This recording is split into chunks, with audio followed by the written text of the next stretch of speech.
आप सभी का स्वागत है हमारे चैनल MHRD टीचर में। अभी देखो, हमने कल एक लड़की से बात की थी, सुमित दीक्षित से, तो उसका एक्सपीरियंस आप लोगों ने देख लिया होगा। अब आज हम एक लड़की से और बात करेंगे। इनका नाम है, तो आप अपना नाम बताइए। हिमांशु चतुर्वेदी। हिमांशु चतुर्वेदी इनका नाम है। और इनका 23 की फर्स्ट में पेपर हुआ हाँ, था। 23 की फर्स्ट में था मेरा। तो 23 की फर्स्ट में था। देखो, 23 की फर्स्ट में जिनका पेपर है, शुरू में जिनका पेपर हो जाता है तो उनको नॉर्मलाइजेशन अच्छा मिलता ही मिलता है। तो आप बताइए कि आपका कितने नंबर थे और कितने नंबर का आपको नॉर्मलाइजेशन मिला है। जो आपने देखा होगा कि और लड़कों ने पेपर दिया है तो उनको भी नॉर्मलाइजेशन मिला है, तो कितने नंबर आपको लगभग आपकी शिफ्ट में मिला है? मेरे ओवरऑल 109 क्वेश्चन सही थे, 218 नंबर बन रहे थे मेरे। इसके बाद नॉर्मलाइजेशन जो अंकित भाटी ने बताया है वो 10 से 15 नंबर का बताया है। तो मेरे हो सकता है 230 पार हो चुके हूँ नंबर। अभी मेरा EWS कैटेगरी से हूँ मैं, तो मेरा मान लो पक्का है इसमें। मतलब ये है कि आपके कल 40-45 नंबर तो हो ही गए हैं एक्स्ट्रा जो है। तो EWS कैटेगरी से 187 गई है। बढ़ेगी तो जो प्रीवियस हमने देखो आपको कट ऑफ बताई है, उसमें देखा गया है कि मुश्किल से मुश्किल 6 नंबर या 7 नंबर इतनी ही बढ़ी है। हाँ, बस इतने से ज़्यादा नहीं बढ़ेगी कट ऑफ, क्योंकि हाल सब कोई दौड़ नहीं निकाल पाता है। 2.5 गुना लड़कों को बुलाया है, लड़कियों को भले ही 4 गुना बुलाया है। तो बहुत मतलब अच्छा नंबर है इनों का। और देखो, ये मतलब पहले बता दें तो इनका एक हिसाब से ओवर एज हो गए थे, नहीं? हाँ, ओवर एज हो गया था मैं। कोरोना की वजह से 3 साल ओवर एज हो गया था मैं, जिसकी वजह से योगी जी ने छूट दी जो 3 साल की, जो हम लोगों ने मांगी तो थी। उसकी वजह से जनरल उसकी वालों वजह को से मौका मैं, मिल गया। हाँ, उसकी वजह से मौका मिला है। इस कारण मैं दिन रात मेहनत की और ये मिला मुझे। क्या है कि 23 के फर्स्ट शिफ्ट में जो मेरे सामने पेपर आया, तो उसमें बहुत वैसा फील कर रहा था कि कैसे होगा, क्या आएगा पेपर में, क्या नहीं आएगा, हम पे हो पाएगा नहीं हो पाएगा। क्योंकि आपका ये इसका पहला ही दूसरा पहला, पेपर था, कोई हाँ ज़्यादा हाँ आपने हाँ पेपर दिए नहीं हाँ, थे। तीसरा चौथा पेपर था। GD में था मैं, 1-2 नंबर से रह गया था। हाँ। फिर मेरा चौथा अटैम्प्ट था ये।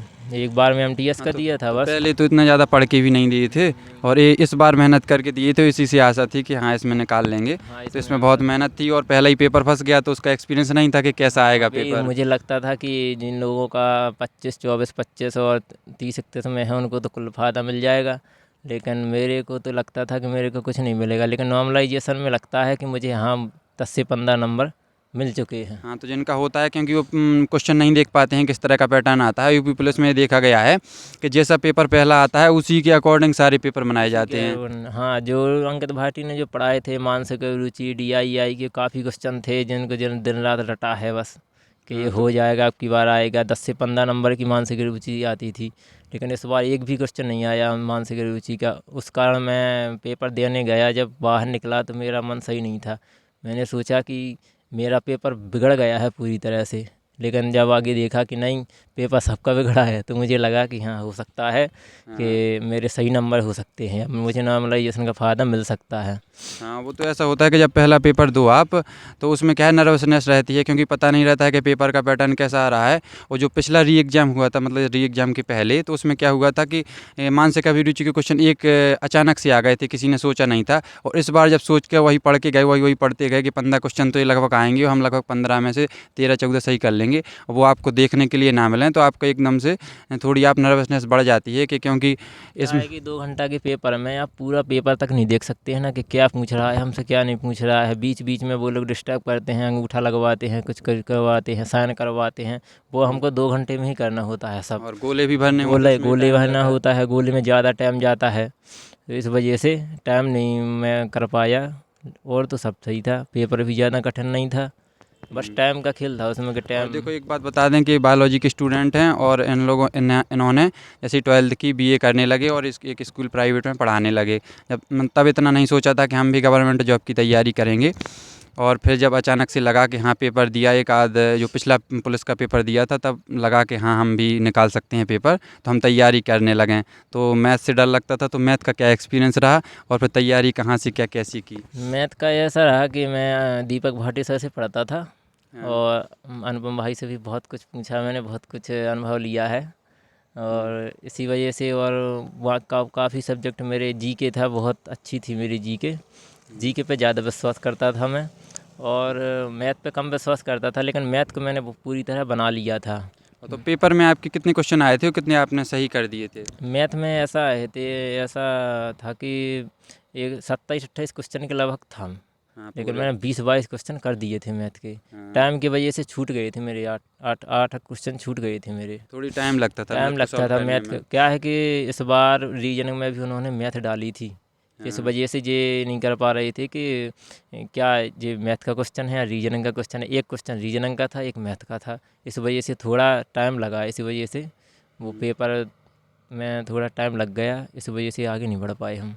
हाँ, नहीं तो और भी अच्छे नंबर आ और सकते भी थे। अच्छे नंबर आ वो सकते क्या थे। होता है कि अब जैसे किसी का माइंडसेट रहता है कि हमसे मैथ कम बनती है, तो वो फिर उसका माइंडसेट उसी प्रकार का रहता है कि हमको मैथ करनी नहीं है, उसको बार बार मैथ में फिर स्विच करना पड़े, फिर रीजनिंग फिर मैथ, तो उसका थोड़ी माइंड वहाँ पर डिस्टर्ब हो जाता है। और जैसे अगर बनते हुए क्वेश्चन आ जाएँ तो फिर भी कर ले जाता है। फिर भी काफ़ी अच्छा हौसला दिखाया और इतने अच्छे नंबर लाए हैं, और EWS कैटेगरी है तो हो ही जाएगा।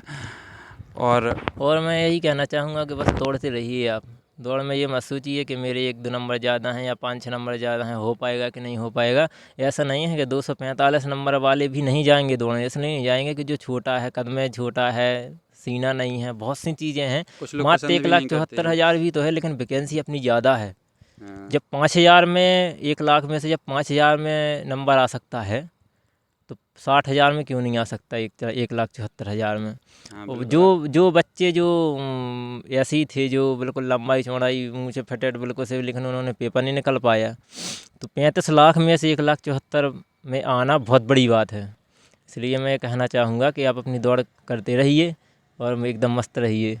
और वैसे आप बात करें कि आपकी दौड़ कितने मिनट में आ जाती है, तो क्या रहता है दौड़ का एक्सपीरियंस, कैसे आप दौड़ते हैं उसके बारे में थोड़ी बताइए? दौड़ का एक्सपीरियंस ऐसा है कि पहले मैं दौड़ता था, जब रिजल्ट आना था, जब मैं दौड़ता था, मैंने दौड़ शुरू की थी जब 5.5 किलोमीटर के लगभग दौड़ता था मैं, और मुझे 27-28 मिनट लगते थे।